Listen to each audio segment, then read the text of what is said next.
Selon le Baal Shem Tov, prier avec kavana, c'est-à-dire concentration, le jour de Hoshana Rabbah, a le pouvoir d'influencer notre kavana pour toutes nos prières du reste de l'année.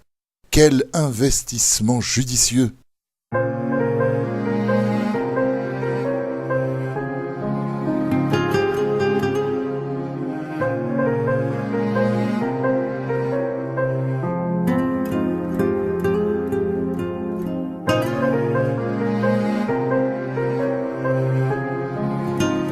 Le dernier jour de la fête de Sukkot est appelé Hoshana Rabbah.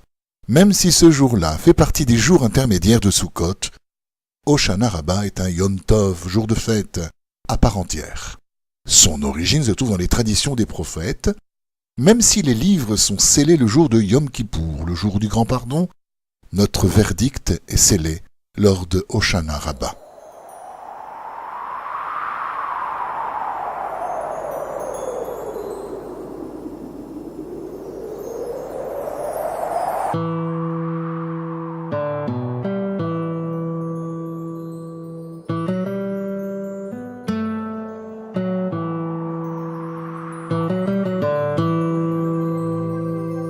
Selon le Baal Shem Tov, prier avec kavana, concentration, les jours de Hoshana Rabbah, Shemini Atzeret et Simchat Torah, a le pouvoir d'influencer notre kavana pour toutes nos prières du reste de l'année.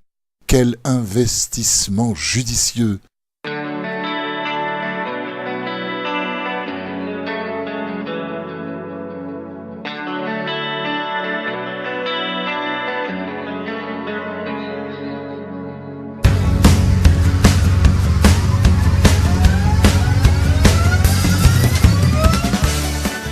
À Hoshana Rabbah, nous saluons nos amis avec la bénédiction Pitka Tova. Bonne note, les Ashkénazes prononcent Pisko Tova, pour faire référence à l'inscription finale et au fait que le livre de la vie est scellé pour l'année à venir.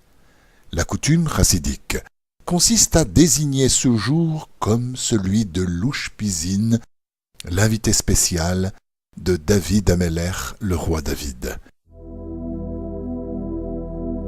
וזה קורה כשמישהו פתאום עוזב, אחד הולך שני חושב על כל מה שבפנים, וזה קורה כשמישהו נשאר. Nombreuses sont les personnes qui restent éveillées toute la nuit de Hoshana Rabbah pour deux raisons principales.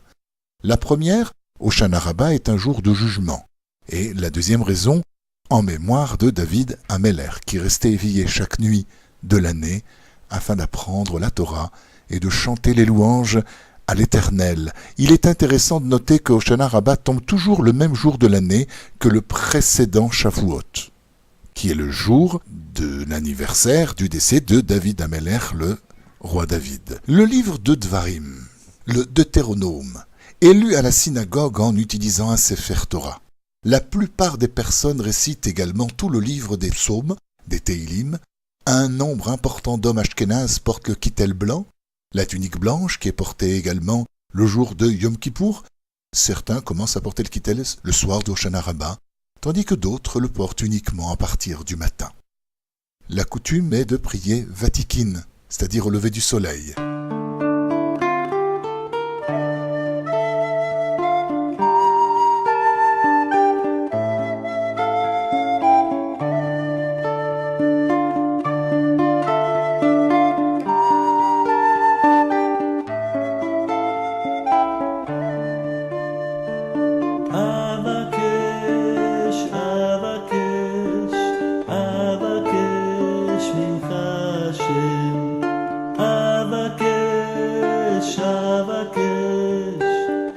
La prière shacharit du matin reflète la nature duale de ce jour.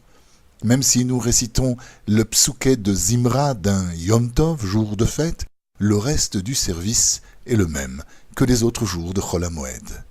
À la conclusion des Hashanot spéciales de Hoshana Rabbah, lorsque nous tournons autour de la plateforme centrale de la synagogue avec le loulav et l'étrog dans les mains, nous frappons 5 branches de saule sur le sol. Les feuilles de saule ont la forme d'une bouche.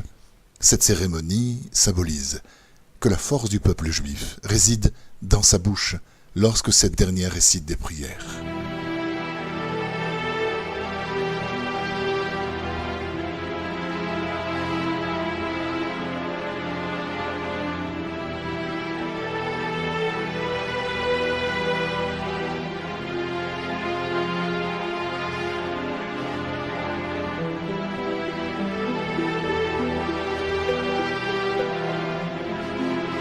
Les branches de saule sont ensuite mises de côté pour être brûlées Erev Pessah, la veille de Pâques, avec le Chametz. À Hoshana Rabbah, nous avons l'habitude de consommer un repas habituel de Yom Tov, avec du poisson, de la soupe et de la viande. De nombreuses personnes ont l'habitude de manger des kreplach, l'équivalent des raviolis italiens, comme la veille de Yom Kippour, afin de montrer que le jugement de Hachem est entouré de chesed, d'amour. Puissons-nous tous mériter un pitka pisko toivo, un pitka tova, une bonne note. Bonne fête à tous et bonne prière.